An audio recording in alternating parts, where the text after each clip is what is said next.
السلام علیکم ورحمۃ اللہ وبرکاتہ نحمده ونصلی علی رسوله الکریم اما بعد فاعوذ باللہ من الشیطان الرجیم بسم اللہ الرحمن الرحیم رب اشرح لی صدری ویسر لی امری واحلل عقدۃ من لسانی یفقہوا قولی۔ الحمدللہ، آج ہم 27واں پارہ شروع کریں گے۔ پچھلے پارہ 26 سے یاد رکھنے کی باتیں یہ ہیں: مستقل مزاجی کے ساتھ نیک کام کرنے کا اجر جنت ہے۔ ایمان کے بعد استقامت سب سے اچھا عمل ہے۔ نیک اولاد والدین کی نعمت کی قدر کرتی ہے اور ان کے لیے دعا کرتی ہے۔ اللہ کے دین کی مدد کرنے والوں کی اللہ مدد کرتا ہے۔ دل کے تالے کھولنے کے لیے قرآن پر غور کرنا ضروری ہے، کیونکہ یہ علم کا سرچشمہ ہے۔ اخلاقی آداب بتائے گئے ہیں کہ مذاق اڑانے، عیب لگانے، برے نام رکھنے، بدگمانی، تجسس اور غیبت سے بچنا ہے۔ طالب علم کا قرآن سمجھے بغیر دنیا سے چلے جانا حسرت کا باعث ہوگا، خسارے کا باعث ہوگا۔ اللہ سبحانہ و تعالی ہم سب کو حکمت، رشد اور ہدایت عطا کرے اور ہمیں دین کی خدمت کے لیے چن لے، ہمیں اپنے مخلص بندوں میں شامل کر لے، آمین۔ 27واں پارہ۔ پچھلے پارہ 26 کے آخر میں سورہ الزاریات تھی۔ یہاں پارہ 27 کے آغاز میں بھی سورہ الزاریات ہی ہے۔ سورہ زاریات آیت 31 سے 37۔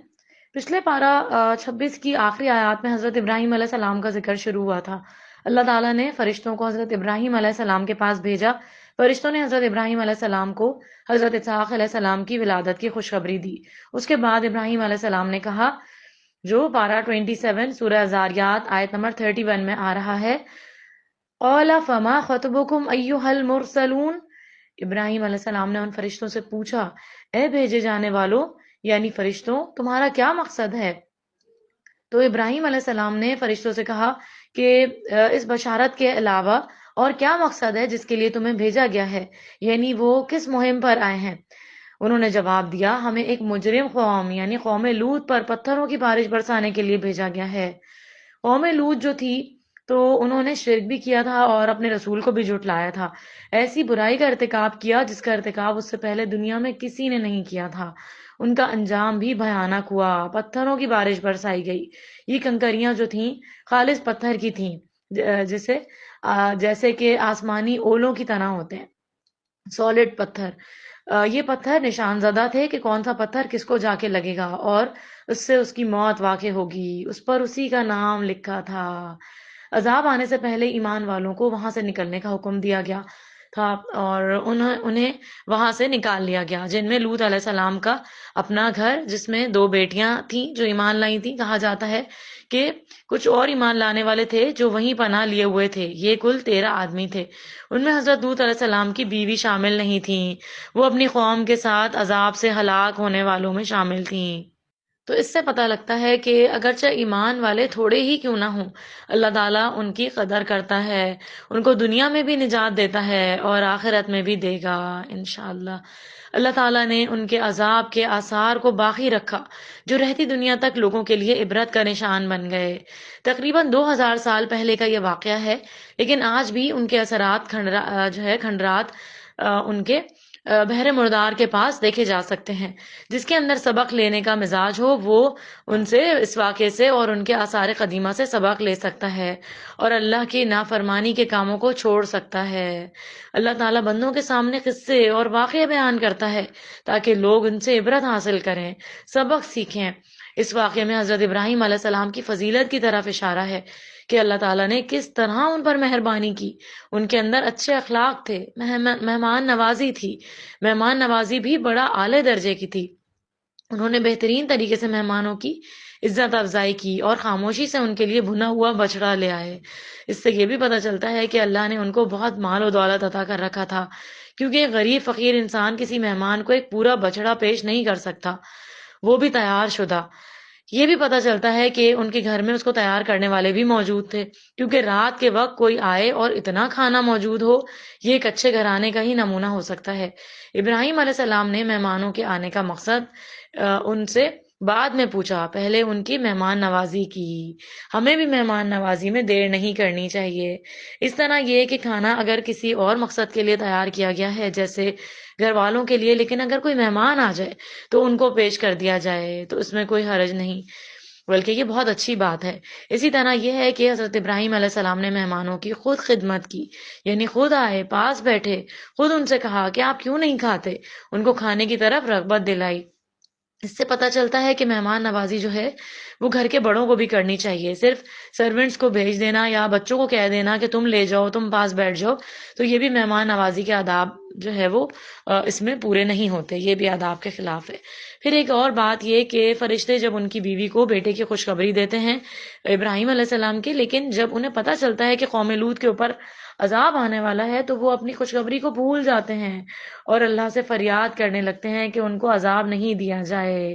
تو اس واقعے میں حضرت ابراہیم علیہ السلام کا جو کردار ہے، ان کا اخلاق ہے، ان کے طور طریقے ہیں، ہم یہ سب کے سب ہمارے سیکھنے کے لیے ہیں، ہم سب کے جاننے کے ہیں۔ حضرت ابراہیم علیہ السلام اللہ کے محبوب تھے، اللہ کے خلیل تھے، اللہ کے دوست تھے۔ اللہ تعالیٰ ہم میں وہ کوالٹیز پیدا کر دے کہ جس کی بنا پر اللہ تعالیٰ کسی بندے کو اپنا محبوب بناتا ہے۔ اے اللہ ہمیں اپنے محبوب بندوں میں شامل کر لے۔ آگے آیت 50 میں آتا ہے فَفِرُّوا إِلَى اللَّهِ، بس اللہ کی طرف دوڑ کر آؤ۔ تو اس سے مراد ہے کہ گناہ کرنے کے بعد فوراً اللہ کی طرف پلٹ جاؤ، تاخیر نہیں کرو، گناہ چھوڑ کر نیکی کی طرف جاؤ، گناہ چھوڑ کر ایمان کی طرف جاؤ، شرک چھوڑ کر توحید کی طرف جاؤ۔ یاد رکھیں انسان کسی چیز کی طرف جب دوڑتا ہے، جب اسے اس چیز کا شوق ہوتا ہے، جب اس چیز میں اسے فائدہ نظر آ رہا ہوتا ہے تو وہ اس چیز کو اپنا مقصد بنا لیتا ہے۔ تو جب مقصد ہمارے سامنے ہو تو دوڑ لگانے میں مشکل نہیں ہوتی۔ اور یہاں فَفِرُّوا کا لفظ استعمال ہو رہا ہے جس کا مطلب ہوتا ہے دوڑ کر جانا، کیونکہ قرآن میں دوڑنے کے لیے، چلنے کے لیے بہت سارے ڈیفرنٹ ورڈز آتے ہیں، تو اس سے ان کی سپیڈ کا تعین آپ کر سکتے ہیں۔ مختلف لوگوں کی دوڑ مختلف طرح کی ہوتی ہے۔ کچھ خاص لوگ ہوتے ہیں جو اللہ کی طرف دوڑتے ہیں، یعنی یقینی علم حاصل کرتے ہیں اور علم حاصل کرنے کے بعد عمل میں دوڑ لگا دیتے ہیں، اور پھر اپنے اندر بھی نظر رکھتے ہیں، ذاتی لذتوں سے نکل کر خالص اللہ کی پسند کی طرف، اللہ کی عبادت کی طرف دوڑتے ہیں۔ اللہ ہمیں اپنے خاص پسندیدہ بندوں میں شامل کر لے۔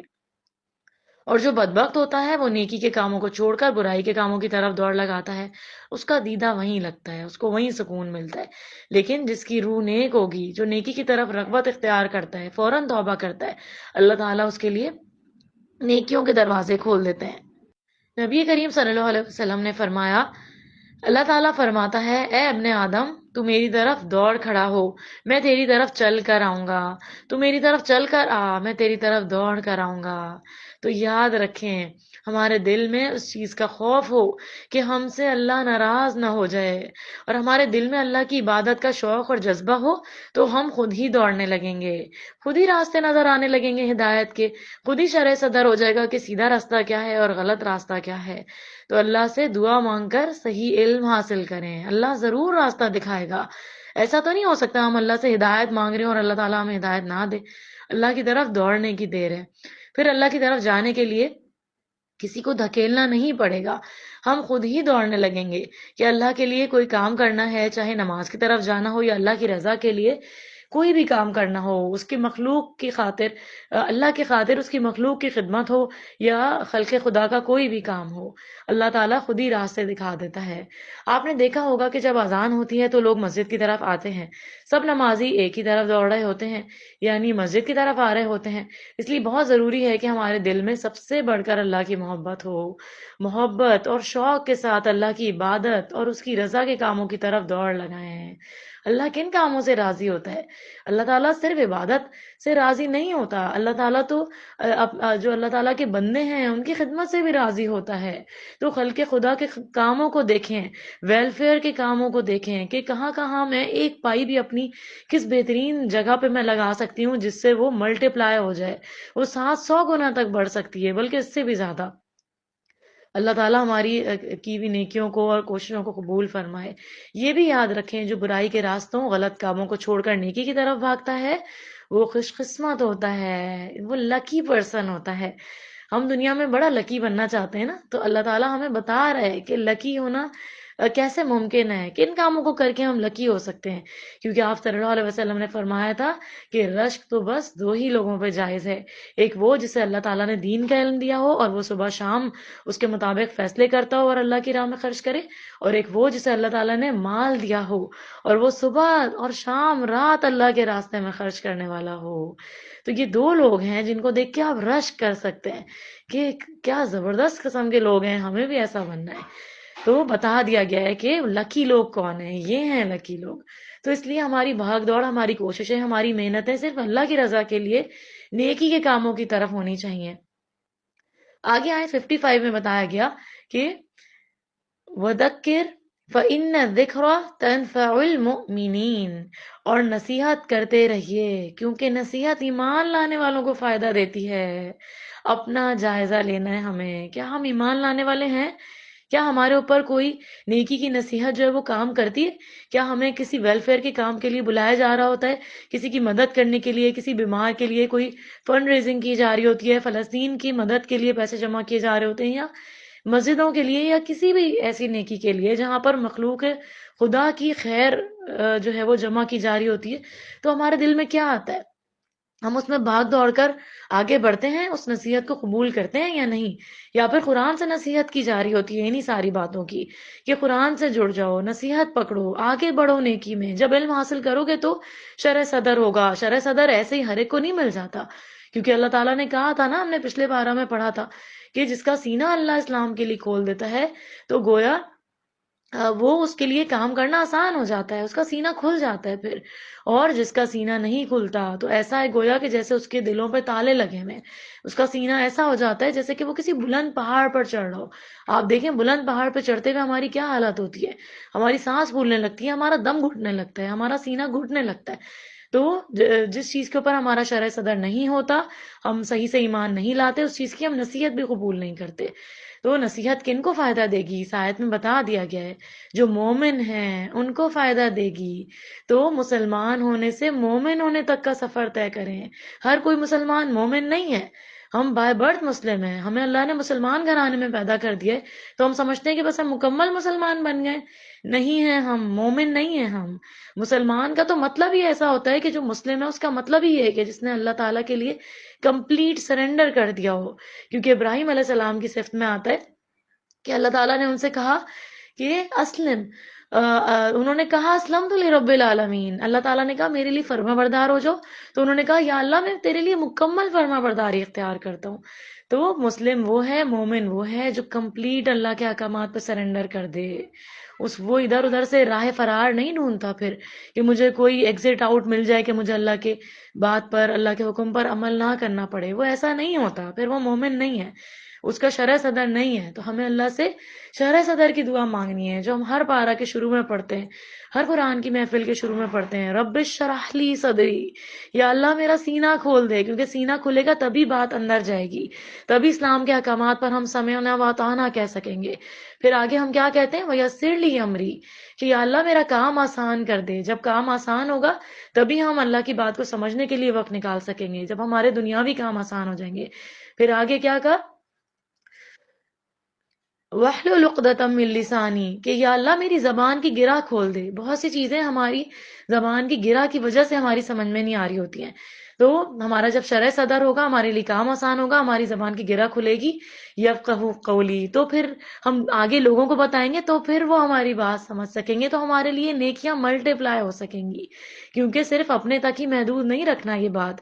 کیونکہ آپ کو وہ واقعہ یاد ہوگا کہ جہاں پر اللہ تعالیٰ نے فرشتوں کو کہہ کے بھیجا تھا کہ اس بستی پہ عذاب لے کے جاؤ، تو فرشتے واپس آئے تھے اور انہوں نے کہا تھا کہ یا اللہ اس بستی میں تو تیرا بہت نیک بندہ ہے، جو اپنے گھر میں رہتا ہے، جو اپنے ہی آپ کو مانجتا رہتا ہے، جو صرف اپنے تزکیہ نفس میں لگا رہتا ہے، جو آگے لوگوں کو مطلب نہیں وہ بتاتا تھا، یہ مراد تھا۔ انہوں نے فرشتوں نے کہا کہ وہ بندہ یا اللہ جو بہت نیک ہے اس بستی میں، اس بستی پہ بھی عذاب لے کے جائیں، تو اللہ تعالیٰ نے کیا فرمایا کہ اسی کے گھر سے شروع کرو، کیوں کیوں کہا تھا ایسا؟ اس لیے کیونکہ وہ صرف اپنی خیر چاہتا تھا، وہ اس کو لوگوں کا درد نہیں تھا کہ لوگ بھٹکے ہوئے ہیں، لوگ گمراہ ہیں معاشرے میں، لوگوں کو قرآن کے احکامات سمجھ میں نہیں آ رہے، لوگوں کو اللہ کی بات سمجھ میں نہیں آ رہی۔ تو مجھے جس طرح سمجھ میں آئی ہے، مجھے جس لیول پہ سمجھ میں آئی ہے، کم از کم مجھے سورہ فاتحہ کا ترجمہ آ گیا ہے، تو میں وہی لوگوں کو بتا دوں جن لوگوں کو نہیں سمجھ میں آ رہا ہے۔ تو اس لیے اپنے سرکل میں دیکھیں کہ ہم کتنا علم حاصل کر سکتے ہیں، کیا ہمارے لیے آسانی ہے، اپنے لیے دعائیں مانگیں، اور پھر دیکھیں کہ کیا ہمیں اللہ نے آسانیاں دی ہیں، ہمیں کیا اسکلز اور صلاحیتیں دی ہیں، ہم کس طرح ان کو آگے پہنچا سکتے ہیں۔ اپنے گھر والوں سے شروع کریں، پھر اور آگے بڑھیں، پھر اور آگے بڑھیں، مرتے دم تک رکنا نہیں ہے، کیونکہ مومن کا یہی شیوا ہوتا ہے۔ مومن جو ہے وہ جس کے اندر ایمان آ جاتا ہے، اس کا دل نرم ہو جاتا ہے، اس کے اندر ایک ایبزاربنسی کی کیفیت آ جاتی ہے، وہ جذب کرتا ہے اللہ کے احکامات کو، وہ نصیحت کو قبول کرتا ہے۔ تو اسی لیے ہم دعا کرتے ہیں اللہ سے کہ اللہ ہمیں نصیحت قبول کرنے والا بنا دے۔ مومن جو ہے وہ نصیحت قبول کرنے والا ہوتا ہے، ایکسپٹ کرنے والا ہوتا ہے، سمعنا و اطعنا کہنے والا ہوتا ہے کہ یا اللہ میں نے سن لیا اور میں نے مان لیا، بس اب میں نے عمل کرنا ہے آگے، اور پھر وہ اس کے لیے بھی دعائیں مانگتا ہے، اور وہ ساری دعائیں ہمیں اللہ تعالیٰ نے قرآن میں اور صحیح احادیث میں سکھا دی ہیں۔ کوئی مسئلے کا حل، کسی چیز کی دعا ایسی نہیں ہے جو رسول اللہ صلی اللہ علیہ وسلم نے نہیں سکھائی۔ مسنون دعاؤں کا ترجمہ سمجھ کے پڑھیں، قرآنی دعاؤں کا ترجمہ سمجھ کے پڑھیں، صرف ان دعاؤں کو پڑھ نہیں لینا ہے، ان دعاؤں کو آج سے مانگیں، گڑ گڑا کر مانگیں، عربک کو سمجھیں، اس کے ترجمے کو سمجھ کے مانگیں اللہ سے۔ ایسا ہو نہیں سکتا کہ اللہ تعالیٰ ہمیں بھٹکنے کے لیے دنیا میں چھوڑ دے اور ہم 72 فرقوں کی جنگوں میں ہی بس پڑے رہیں کہ ہم یا اللہ کس پہ جائیں اور کہاں عمل کریں۔ اللہ تعالیٰ ضرور راہ دکھاتا ہے، اللہ تعالیٰ قرآن پہ جما دیتا ہے آپ کو کہ کیا صحیح ہے اور کیا غلط ہے۔ تو اللہ تعالیٰ سے شرح صدر مانگنا ہے ہمیں۔ تو مومن وہ ہوتا ہے جو نصیحت کو قبول کرتا ہے، یعنی وہ یہ نہیں کہتا کہ مجھے مت سناؤ، مجھے مت بتاؤ، کسی اور کو بتاؤ، اپنے آپ کو دیکھو۔ مومن کو جب کوئی اس کے کسی گناہ کی طرف توجہ دلاتا ہے تو وہ پوری طرح اس کی طرف توجہ کرتا ہے، پوری طرح متوجہ ہو جاتا ہے کہ ہاں صحیح کہہ رہے ہو، واقعی میرے اندر تو یہ گناہ ہے، مجھے اس چیز کو بہتر کرنا ہے، اپنی اس برائی کو مجھے دور کرنا ہے، اور اپنی غلطی کو مان لیتا ہے۔ ہر ایک کو نصیحت سے فائدہ نہیں ہوتا۔ اگر آپ کسی کو اچھی بات بتاتے ہیں تو وہ آپ کو شکریہ ادا کرتا ہے، کون کرے گا؟ جو مومن ہوگا، خوشی کے ساتھ قبول کرتا ہے کہ اس نے میرے ساتھ خیر خواہی کی اور اچھی بات بتا دی، جزاک اللہ کہتا ہے، مجھے میری غلطی بتا دی، کیونکہ آپ کو آپ کی غلطیاں کون بتائے گا؟ جو آپ کے ساتھ سب سے زیادہ مخلص ہوگا، جو آپ کو گروم کرنا چاہے گا، کیونکہ ہیرا کب بنتا ہے؟ ہر کوئلہ ہیرا بن جاتا ہے؟ ہیرا تو کوئلے کی کان سے نکلتا ہے، لیکن اس کی تراش خراش ہوتی ہے، جتنی زیادہ تراش خراش ہوگی اتنا زیادہ قیمتی ہیرا بنتا ہے۔ تو مومن بھی ایسا ہوتا ہے جس کو ہر وقت تراش خراش کی ضرورت ہوتی ہے، وہ اپنی غلطیوں کو ایکسپٹ کرتا ہے، اپنے آپ کو ساری زندگی بہتر بنانے کی کوشش کرتا ہے۔ وہ کبھی بھی اپنے آپ کو مکمل مومن سمجھ کے بیٹھ نہیں جاتا کہ بس میں نے علم حاصل کر لیا، قرآن پڑھ لیا، سمجھ لیا، حدیث صحیح حدیث کا علم پڑھ لیا، حاصل ہو گیا، بس وہ بیٹھ نہیں جاتا، وہ آگے آگے بڑھتا ہے۔ لیکن کچھ لوگ ایسے ہوتے ہیں کہ اگر آپ ان کو پیار سے، اچھے سے کوئی بھی ایسی بات آرام سے بھی کہیں جو ان کے فائدے کی ہوتی ہے تو وہ آپ پر غصہ ہو جاتے ہیں، ناراض ہو جاتے ہیں، ملنا جلنا چھوڑ دیتے ہیں، اور آپ سے کنارہ کشی اختیار کر لیتے ہیں، کترانے لگتے ہیں کہ کہیں یہ ہمیں دوبارہ نصیحت نہ کرنا شروع کر دے۔ نبی کریم صلی اللہ علیہ وسلم کو یہ بتایا جا رہا ہے کہ آپ نصیحت کرتے رہیے، تو جو ایمان والے ہوں گے ان کے اندر اللہ تعالیٰ یہ صلاحیت پیدا کر دے گا کہ وہ نصیحت کو قبول کریں گے۔ نبی کریم صلی اللہ علیہ وسلم نے فرمایا، مومن کو اس حال میں پیدا کیا گیا ہے کہ وہ آزمائش میں مبتلا ہونے والا، توبہ کرنے والا اور بھولنے والا ہوتا ہے۔ جب اسے نصیحت کی جاتی ہے تو نصیحت کو قبول کرتا ہے۔ یعنی کیا مراد ہے کہ وہ یہ بھول جاتا ہے پھر کہ کس نے میری تصحیح کی تھی، وہ اپنے عمل کو سدھارنے میں لگ جاتا ہے، وہ اپنے عمل کے اوپر فوکس کرتا ہے، نصیحت کو قبول کر کے آگے بہتری کی کوشش میں لگا رہتا ہے، اپنے آپ کو گروم کرنے لگتا ہے، اور پھر آگے اسی طرح معاشرے میں آگے بڑھ کر وہ نصیحت اور لوگوں تک بھی پہنچاتا ہے۔ آگے آئے 56 میں جنوں اور انسانوں کو پیدا کرنے کا مقصد بتایا جا رہا ہے، وَمَا خَلَقْتُ الْجِنَّ وَالْإِنسَ إِلَّا لِيَعْبُدُونَ۔ اللہ تعالیٰ فرما رہا ہے، اور میں نے جنوں اور انسانوں کو صرف اس لیے پیدا کیا ہے کہ وہ میری عبادت کریں۔ تو عبادت جو ہے وہ صرف نماز روزے کا نام نہیں ہے، کیونکہ جب لفظ عبادت آتا ہے تو ہم سمجھتے ہیں کہ نماز روزے کی ہی بات ہو رہی ہے۔ عبادت جو ہے اس کا معنی اطاعت بھی ہے، یعنی عبادت میں نماز، روزہ، تسبیح، زکوٰۃ یہ سب شامل ہیں، اور مخلوق خدا کی خدمت، حلال رزق کمانا، توحید کو اپنانا بھی عبادت ہے۔ اسی طرح اللہ کی اطاعت کا ہر کام، ہر قول، ہر فعل، یہ سب عبادت قرار پاتا ہے۔ اس وقت آپ یہاں بیٹھے دور قرآن سن رہے ہیں، اب آپ نماز نہیں پڑھ رہے بلکہ صرف قرآن کا ترجمہ سن رہے ہیں، تو یہ علم حاصل کرنا بھی ایک عبادت ہے۔ تو ہر وہ اچھا کام جو آپ اللہ کی رضا کی خاطر کرتے ہیں وہ عبادت بن جاتا ہے۔ تو اللہ نے اپنے بندوں کو اس لیے پیدا کیا کہ وہ سب سے زیادہ اسی کے وفادار بنے۔ سورہ طور آیت نمبر 1 سے 7 میں فرمایا، وَالطُّورِ، قسم ہے طور کی، یعنی طور سے مراد وہ خاص پہاڑ ہے جس پر اللہ تعالیٰ نے موسیٰ علیہ السلام کو تورات عطا کی تھی۔ آگے فرمایا، وَكِتَابٍ مَّسْطُورٍ، اور اس کتاب کی جو لکھی گئی ہے، فی رق منشور، کشادہ ورقوں میں، یعنی قرآن مجید، یا اس کے علاوہ لوح محفوظ بھی ہو سکتی ہے، کیونکہ قرآن مجید کہاں سے نازل ہوا ہے؟ وہ لوح محفوظ میں درج ہے، جس میں ہر ایک کی تقدیر کے فیصلے درج ہیں، قیامت تک آنے والے تمام معاملات درج ہیں۔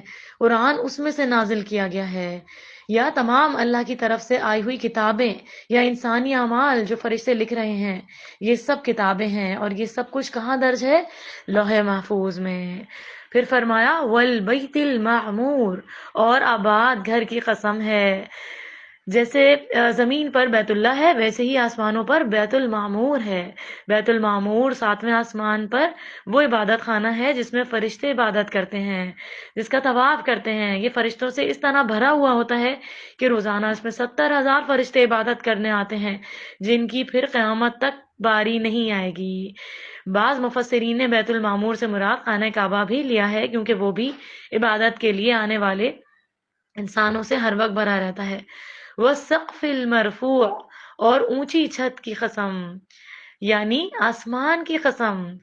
وَالْبَحْرِ الْمَسْجُورِ، اور جوش مارتے ہوئے سمندر کی، یعنی بعض کہتے ہیں کہ اس سے مراد وہ پانی ہے جو عرش کے نیچے ہے، جس سے قیامت کے دن بارش نازل ہوگی اور مردہ جسم زندہ ہو جائیں گے۔ بعض کہتے ہیں اس سے مراد سمندر ہیں جن میں قیامت والے دن آگ بھڑک اٹھے گی۔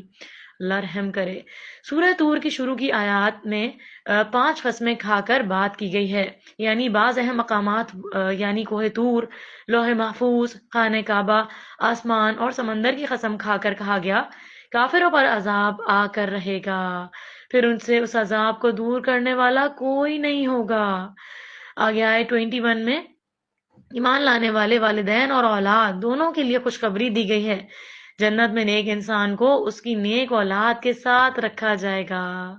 اللہ ہمیں بھی ان میں شامل کر لے۔ اگر کسی کے اعمال کی وجہ سے اس کا درجہ جنت سے نیچے ہوگا تو اللہ اپنے فضل سے اس کا درجہ بڑھا کر اوپر والے کے ساتھ کر دے گا۔ یاد رکھیے، اولاد کے استغفار کی وجہ سے والدین کے درجات بلند ہوتے ہیں۔ اللہ سبحانہ و تعالی ہم سب کو جنت میں اپنے والدین اور اولادوں اور سارے نیک لوگوں کا ساتھ نصیب فرمائے۔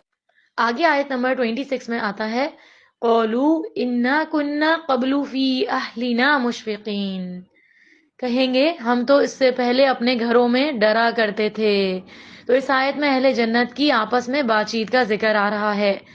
تو اہل جنت جب ایک دوسرے سے دنیا کے حالات پوچھیں گے تو وہ جواب میں کہیں گے کہ ہم اپنے گھر والوں میں ڈر کے زندگی بسر کر رہے تھے۔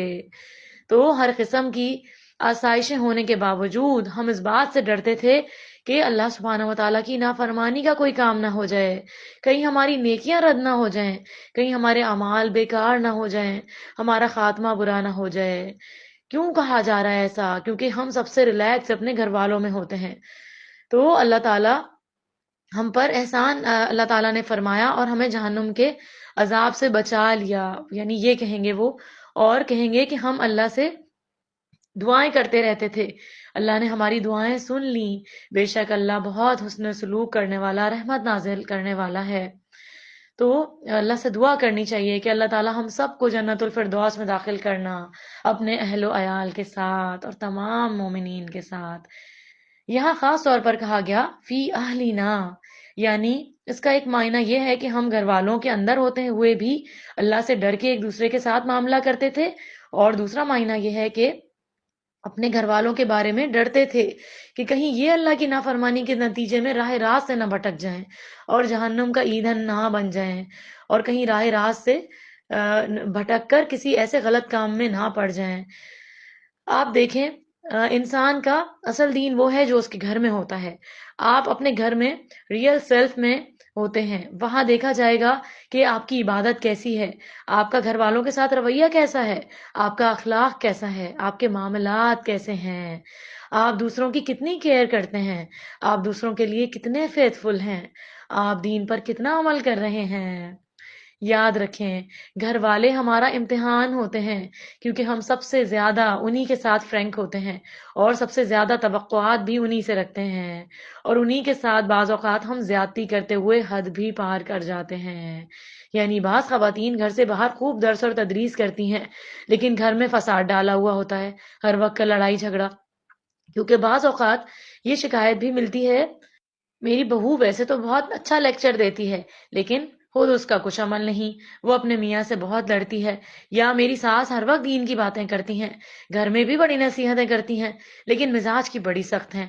بعض اوقات ساس بہو گھر سے باہر تبلیغ کرتی رہتی ہیں، لیکن ایک دوسرے کا ناطقہ بند کیے رکھتی ہیں، پھر کس قسم کا دین ہے؟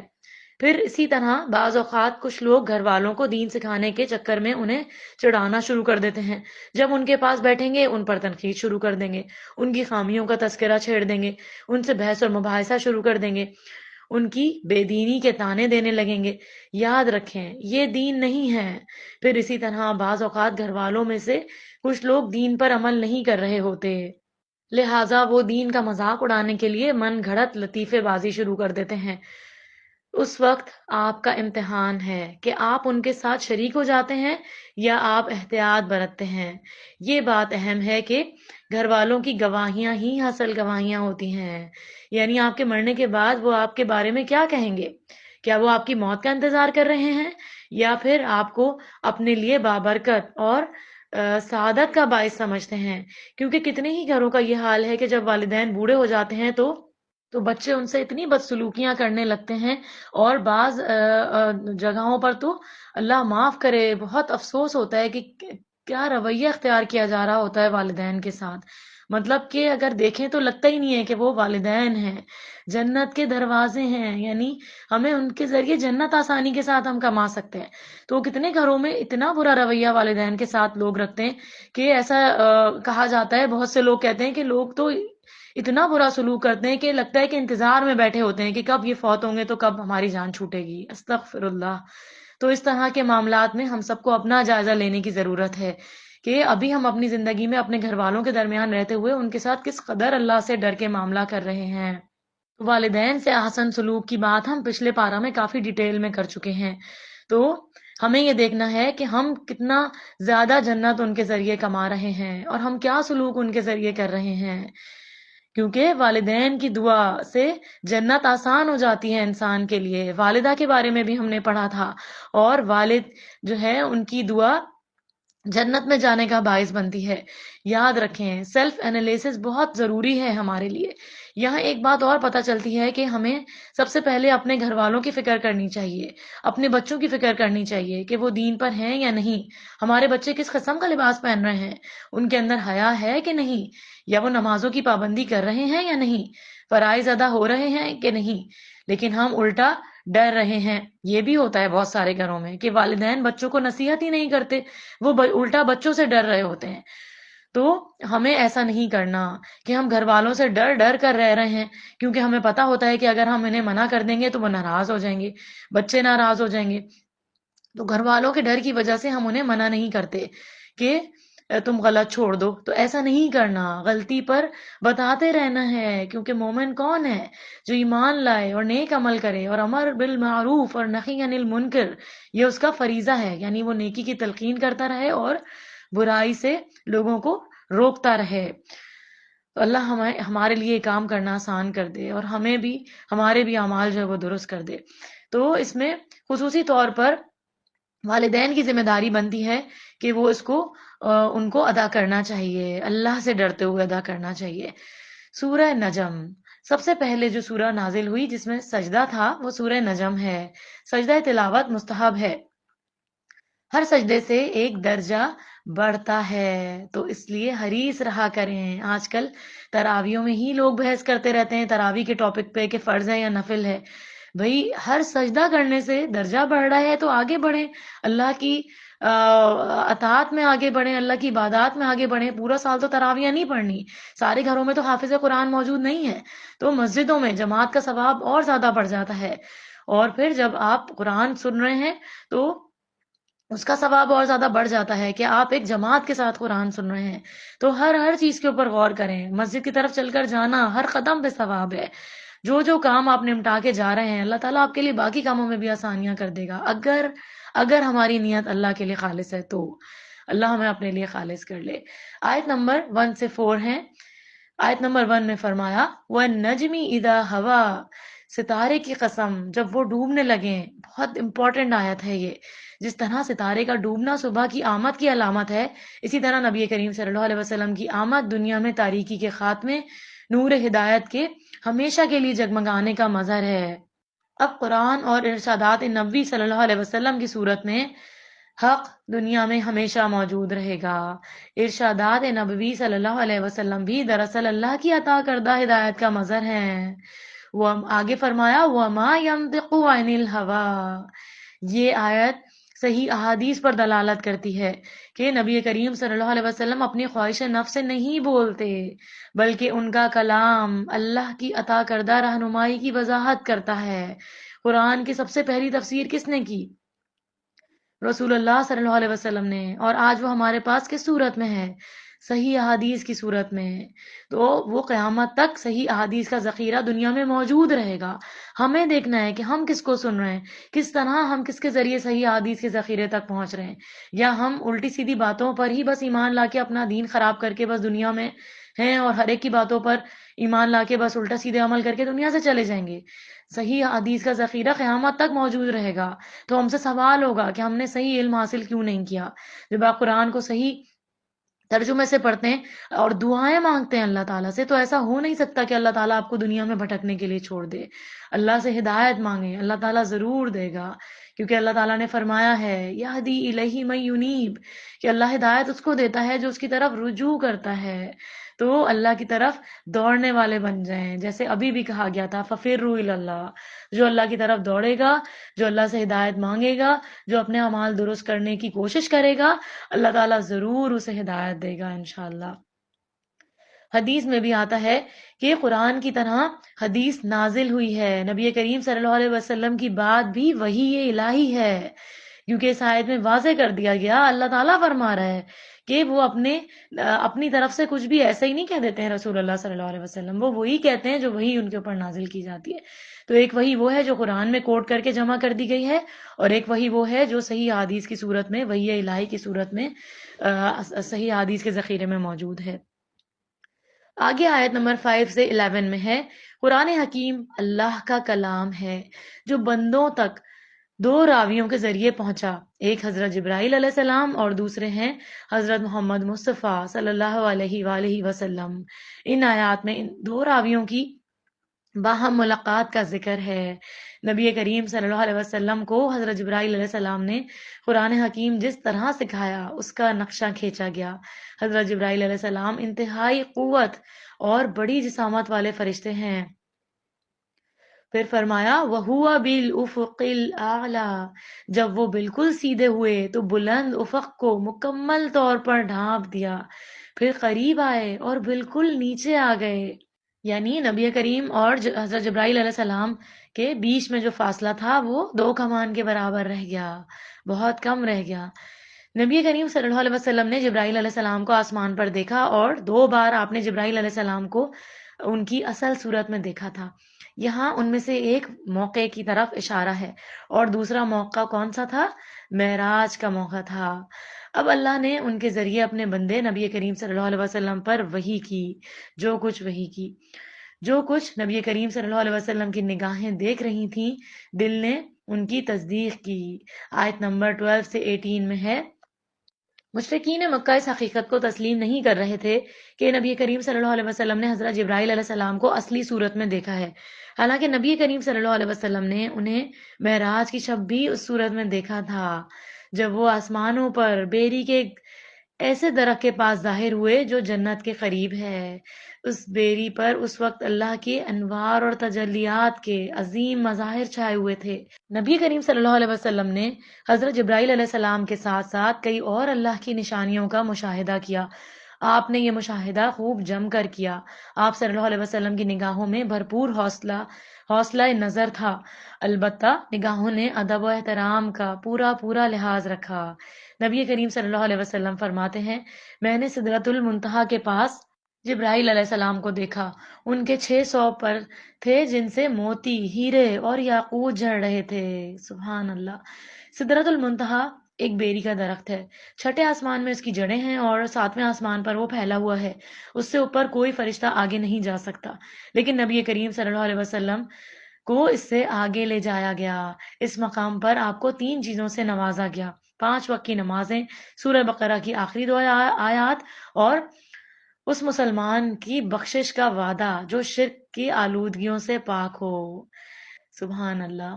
سورہ قمر، اقتربت الساعۃ وانشق القمر، قیامت کی گھڑی قریب آ گئی اور چاند پھٹ گیا۔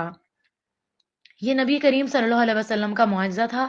چاند 2 ٹکڑے ہوا اور پھر چند لمحوں میں واپس آ ملا۔ جنہوں نے ایمان نہیں لانا تھا وہ یہ دیکھ کر بھی ایمان نہیں لائے اور اپنی اس برائی پر اکڑ کر بیٹھ بھی گئے، حالانکہ انہوں نے اپنی آنکھوں کے سامنے چاند کو 2 حصوں میں پھٹتے ہوئے اور پھر ٹوٹتے ہوئے دیکھا تھا اور معجزے کو جادو قرار دے دیا۔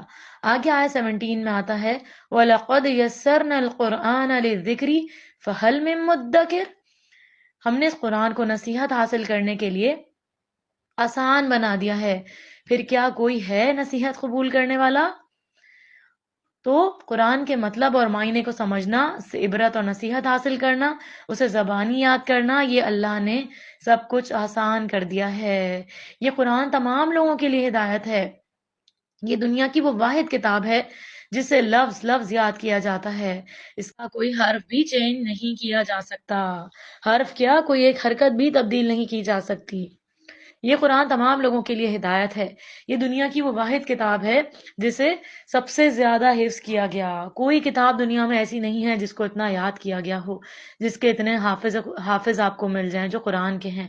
رمضان کے بعد بھی اس کے ساتھ جڑے رہیں، یہ سب سے اہم چیز ہے کہ اس وقت ہمیں قرآن سننے کو مل رہا ہے، تراویوں میں بھی، گھر میں بھی ہم قرآن زیادہ سے زیادہ پڑھ رہے ہیں، لیکن اصل امتحان ہمارا رمضان کے بعد ہوتا ہے۔ عید پہ جو ہم، اللہ معاف کرے، بعض لوگ خوشیوں میں بدحواس ہو جاتے ہیں اور اتنا رمضان میں روزے اور قرآن کے ساتھ جڑے رہنے کے باوجود عید پر ان کا وہ حال ہوتا ہے کہ نمازیں قضا ہو رہی ہیں، بے حیائی عروج پہ پہنچی ہوئی ہے۔ رمضان ہی کے تو بعد تو نکلے ہیں ہم، عید کی خوشی رمضان کی خوشی میں ہی تو مناتے ہیں۔ عید کیا ہے؟ روزوں کی خوشی۔ رمضان میں اچھی الحمدللہ جتنی عبادت کی توفیق ملی، جتنے نیک کام کرنے کی توفیق ملی، اس کی خوشی میں عید ہوتی ہے۔ لیکن اگر انسان رمضان کے بعد دوبارہ سے انہی سارے گناہوں میں مبتلا ہو جائے جیسا وہ پہلے تھا، تو رمضان کی ٹریننگ میں کیا سیکھا؟ تو یہ ہمارا امتحان ہے۔ رمضان کے بعد بھی اس کے ساتھ جڑے رہیں۔ رمضان ٹریننگ کے لیے آیا تھا، تو ہم نے کیا اس سے سیکھا؟ یہ ہمارا امتحان ہے رمضان کے بعد۔ اللہ تعالی ہمیں قرآن سے جوڑے رکھے، کیونکہ یہی اللہ کی رسی ہے۔ سورہ رحمان، آیت 1 سے 4 میں فرمایا، الرحمن علم القرآن خلق الانسان علمہ البیان۔ اللہ کی صفات میں سب سے اعلیٰ صفت رحمان۔ پھر اللہ نے سارا علم جو سکھایا اس میں بہترین علم ہے قرآن۔ ساری مخلوق اللہ کی ہے، بہترین مخلوق ہے انسان، اور ساری صلاحیت اللہ نے دی ہے، بہترین صلاحیت ہے اس میں بیان، یعنی بولنے کی قوت۔ ان 4 اعلیٰ چیزوں کے بیان کا نتیجہ یہ نکلتا ہے کہ اعلیٰ چیز کا استعمال بھی اعلیٰ درجے پر ہونا چاہیے۔ انسان کو چاہیے کہ وہ صفت بیان یعنی بولنے کی صفت کو قرآن حکیم سیکھنے سکھانے کے لیے استعمال کرے۔ اللہ ہماری اس پہ مدد فرمائے۔ آیت نمبر 13 میں جنوں اور انسانوں کو مخاطب کر کے سوال کیا گیا، فَبِأَيِّ آلَاءِ رَبِّكُمَا تُكَذِّبَانِ، بس اے جن اور انس تم اپنے پروردگار کی کون کون سی نعمتوں کو جھٹلاؤ گے؟ سورہ رحمان میں یہ آیت 31 مرتبہ آئی ہے۔ اس سوال کے جواب میں جنہوں نے کہا تھا لا بشیء بنعمک ربنا نکذب فلک الحمد، اے ہمارے رب ہم تیری نعمتوں میں سے کسی نعمت کا بھی انکار نہیں کرتے، تیرے ہی لیے ہیں ساری تعریفیں۔ تو اگر آپ کو عربی میں جواب نہیں آتا تو آپ اردو میں جواب دل میں کہہ سکتے ہیں کہ ہم کسی چیز کو نہیں جھٹلاتے، یا اللہ ہم ساری نعمتوں کا اقرار کرتے ہیں۔ آگے آیا 26 میں ہے کل من علیہا فان ویبقا وجہ ربک ذو الجلال والاکرام، رب ذوالجلال والاکرام کے چہرے کے علاوہ سب چیزیں فانی ہیں۔ آگے آیت 46 میں ہے وَلِمَنْ خَافَ مَقَامَ رَبِّهِ جَنَّتَانِ، جو رب کے سامنے کھڑا ہونے سے ڈر گیا اس کے لیے 2 باغات ہیں۔ آگے آیات 46 سے 61 میں اصحاب الیمین کی جنت کا بیان ہے، اور آیات 62 سے 67 میں مقربین کی جنت کا بیان ہے۔ اللہ ہم سب کو مقربین میں شامل فرما۔ سورہ واقعہ، اس سورہ کا نام واقعہ رکھا گیا ہے کہ یہ لازمی پیش آنے والا واقعہ ہے، اور اس میں جو سختیاں واقع ہوں گی وہ بھی بڑی شدید ہوں گی۔ سورہ واقعہ آیت 7 سے 10 میں قیامت کے دن کے 3 گروہوں کا ذکر ہے۔ آیت نمبر 8 میں ہے نمبر 1 اصحاب المیمنہ، دائیں ہاتھ والے، کچھ لوگ عرش کے دائیں جانب ہوں گے، انہیں ان کے نامہ اعمال دائیں ہاتھ میں دیا جائے گا اور انہیں دائیں طرف لے جایا جائے گا، یہ اہل جنت کی اکثریت ہوں گے۔ پھر آیت 9 میں ہے جو کہ سیکنڈ گروہ ہوگا، وہ اصحاب المشأمہ، اور بائیں ہاتھ والے، یعنی کچھ لوگ عرش کے بائیں جانب ہوں گے، ان کے نامہ اعمال بائیں ہاتھ میں دیا جائے گا اور انہیں بائیں جانب لے جایا جائے گا، یہ اہل جہنم کی اکثریت ہوں گے، اللہ ہمیں اس سے بچا لے۔ پھر آگے آیا 10 میں ہے وَالسَّابِقُونَ السَّابِقُونَ أُولَئِكَ الْمُقَرَّبُونَ، تیسرے گروہ کی بات آ رہی ہے، سبقت کرنے والے، یہی لوگ مقرب ہیں، اللہ ہمیں ان میں شامل کر دے۔ اور کچھ لوگ اللہ کے سامنے ہوں گے، یہ سبقت لے جانے والے لوگ ہیں، یہ دائیں ہاتھ والوں سے زیادہ خاص، زیادہ نصیب والے اور اللہ کے زیادہ مقرب ہوں گے، ان میں رسول، انبیاء، صدیقین اور شہداء ہوں گے۔ سابقون الاولون وہ لوگ ہوتے ہیں جو نیکیوں کو آگے بڑھ کر جلدی کرنے والے ہوتے ہیں، انہوں نے دنیا میں بھی نیکیاں لپک لپک کے کی ہوتی ہیں، وہ اس انتظار میں نہیں بیٹھے رہتے کہ پورا معاشرہ، پوری کمیونٹی، ہماری پوری قوم یہ نیکی کرنے لگے گی تو میں بھی یہ نیکی کر لوں گی، پردہ سب کرنے لگیں گی خواتین تو میں بھی کر لوں گی، کوئی بھی نیک کام کوئی انسان کر لے گا تو میں بھی اپنا لوں گی اس چیز کو۔ جب بھائی سب نے ہی اپنا لیا تو پھر کیا خاص بات رہ گئی؟ وہ تو آپ نے ان سب کو دیکھ کر ہم نے اپنایا۔ ہمارا یہی عمل ہوتا ہے کہ ہم میجورٹی کو ہی اتھارٹی سمجھتے ہیں، تو majority is not the authority, کیونکہ سابقون الاولون بہت تھوڑے لوگ ہوں گے، نیک لوگ جو سیدھے ہاتھ والے لوگ تھے وہ بھی بہت تھوڑے ہوں گے۔ اللہ سے دعا ہے کہ اللہ ہمیں دنیا میں بھی نیکیوں میں دوڑ دوڑ کر، آگے بھاگ بھاگ کر نیکیاں کرنے والا بنائے، اور قیامت کے دن ہمیں سابقون الاولون میں شامل کر لے، کہ ہم کوئی بھی نیکی اگر پورے معاشرے میں کوئی بھی نہیں کر رہا تو بھی ہمیں کرنی ہے، کیونکہ ہمیں قرآن اور حدیث کا وہ علم حاصل نہیں کرنا جو چلتے چلتے چینج ہو چکا ہے، ہمیں وہ علم حاصل کرنا ہے جو رسول اللہ کے دور میں تھا۔ اللہ ہمیں صحیح علم حاصل کرنے والا بنا دے اور ہمیں اس پر جما دے اور ہمارا اس پہ شرح صدر کر دے اور ہمارے لیے اس پر عمل کرنا آسان بنا دے، اور ہم یہ نہ دیکھیں کہ میجورٹی کر رہی ہے یہ نیک کام یا نہیں، ہم وہ کرنے والے بن جائیں، ہم اللہ تعالیٰ کو پسند آ جائیں، اللہ تعالیٰ ہم سے راضی ہو جائے۔ تو ہمیں اپنے آپ کو دیکھنا ہوگا کہ ہم نیکیاں کرنے میں کتنی جلدی کرتے ہیں، اللہ ہم بھی نیکیوں میں سبقت کرنے والے بن جائیں۔ آگے آیت 82 سے 87 میں موت کا منظر بتایا گیا، فَلَوْلَا إِذَا بَلَغَتِ الْحُلْقُومَ، پھر ایسا کیوں نہیں ہوتا کہ جب جان ہنسلی کو پہنچ جاتی ہے، یعنی جب ایک انسان پر موت کا وقت آتا ہے تو اس کی جان حلق کے قریب آ کر پھنس جاتی ہے، مرنے والا تڑپ رہا ہوتا ہے اور عزیز و اقارب کھڑے دیکھ رہے ہوتے ہیں، اللہ ان سے بھی زیادہ مرنے والے کے قریب ہوتا ہے، کیونکہ اللہ تعالیٰ نے فرمایا ہے یہ۔ آیت نمبر 87 میں ہے ترجعونها ان کنتم صادقین، اگر تم اپنی بات میں سچے ہو تو اس جان کو لوٹا کیوں نہیں لیتے؟ یعنی اگر تمہارا کچھ بس چلتا ہے تو مرنے والے کو روک لو، مرنے نہیں دو، اگر مر گیا ہے کوئی روح چلی گئی ہے تو واپس لے آؤ۔ کتنا بے بس ہے انسان، کچھ نہیں کر سکتا، یہاں انسان کی بے بسی نظر آتی ہے کہ اس کا سارا غرور و تکبر ختم ہو کے رہ جاتا ہے کہ وہ اس پہ قادر نہیں ہے۔ آیت نمبر 88 سے 91 میں نیک لوگوں کی موت کا منظر بتایا گیا۔ نیک روح کی جان نکلنے والے فرشتے اس کے لیے خوشبودار کفن لاتے ہیں اور اسے سلامتی کی خوشخبری سناتے ہیں۔ آیت نمبر 91 میں آتا ہے فَسَلَامٌ لَكَ مِنْ أَصْحَابِ الْيَمِينَ، تو اے دائیں ہاتھ والے لوگوں میں شامل ہونے والے تجھ پر سلامتی ہو۔ اللہ ہمیں ان نیک لوگوں میں شامل فرمانا۔ ہمارے لیے سب سے زیادہ خوشخبریوں کا وقت مرنے والا وقت ہو۔ اللہم ثبتنا عند الموت بلا الہ الا اللہ۔ آگے آیت 92 سے 96 میں برے لوگوں کی موت کا بیان ہے۔ اللہ ہمیں جہنم والوں میں شامل نہیں کرنا اور موت کی سختیوں سے، موت کی تنگیوں سے ہمیں بچا لے، بری موت سے ہمیں بچا لے۔ سورہ حدید آیت نمبر 11 میں قرض حسنہ کی بات آئی ہے۔ من ذا الذی یقرض اللہ قرضا حسنا فیضاعفہ لہ ولہ اجر کریم، کون ہے جو اللہ کو قرض دے اچھا قرض جسے وہ اس کے لیے دگنا بڑھا دے اور اسے عمدہ اجر عطا کرے۔ تو جو مال اللہ کے دین کی تبلیغ اور غلبے کے لیے خرچ کیا جائے اسے اللہ اپنے ذمے قرض قرار دیتا ہے۔ سبحان اللہ، اللہ اس کو لوٹا دے گا آپ کو، وہ مال کہیں نہیں جا رہا، وہ اللہ کے بینک اکاؤنٹ میں جمع کر دیں۔ اللہ تعالیٰ اس کے لیے، اس انسان کے لیے اس چیز کو حفاظت کا ذریعہ بھی بنا دیتا ہے۔ ہمیں بڑی فکر ہوتی ہے، ہم بڑا ادھر ادھر مال انویسٹ کر رہے ہوتے ہیں کہ یہ چیز ہماری صحت کی حفاظت کے لیے، یہ چیز ہماری گاڑی کی حفاظت کے لیے، تو اللہ تعالیٰ نے بتا دیا کہ اللہ تعالیٰ سے سودا کر لو، اللہ تعالیٰ کو قرض حسنہ دے دو، اللہ تمہارے کاموں کا حامی و ناصر ہو جائے گا۔